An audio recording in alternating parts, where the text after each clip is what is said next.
ఒంటరిగా వస్తాం, ఒంటరిగా పోతాం. మనిషి చేతిలో ఏదీ ఉండదు. ఉన్నన్ని రోజులు నలుగురిని ప్రేమించు.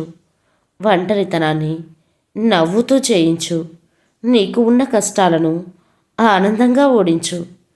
ఒక్క గుండెలోనైనా నువ్వు చెక్కు చెదరని స్థానాన్ని సంపాదించు. మిమ్మల్ని మీరు ఏదో ఒక పనిలో బిజీగా ఉంచుకోండి. ఎందుకంటే బిజీగా ఉండేవారికి బాధలకు దుఃఖించే సమయం దొరకదు.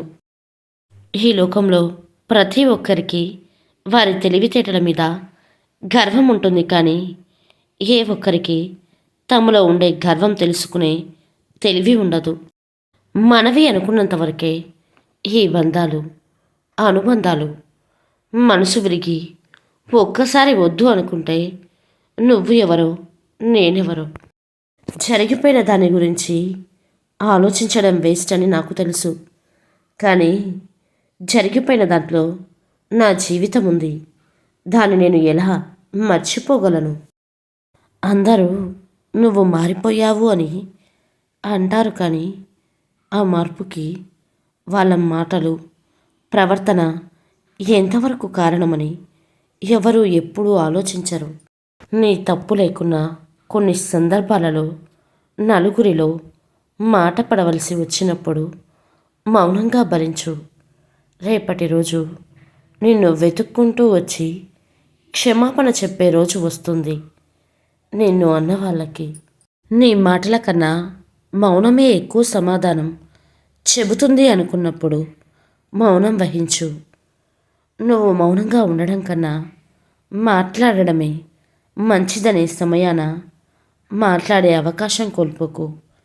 ఎదుటివారు చెప్పేది వినడంలో తప్పు లేదు, కానీ మనం వినిపించాలనుకున్నది మాత్రం చెప్పడం మిస్ కావద్దు మిత్రమా. డబ్బులు లేకపోతే ఈ ఇంట్లోనే విలువ ఉండదు. అలాంటిది సమాజంలో ఎలా ఉంటుంది? ఒకప్పుడు మనుషులు గుణం చూసి దగ్గరయ్యేవారు.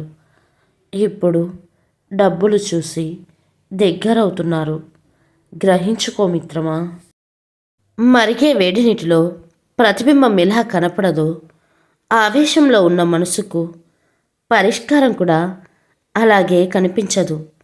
సమస్యలు ఎన్ని ఉన్నా ప్రశాంతమైన మనసుతో ఆలోచిస్తే పరిష్కారం తప్పకుండా దొరుకుతుంది.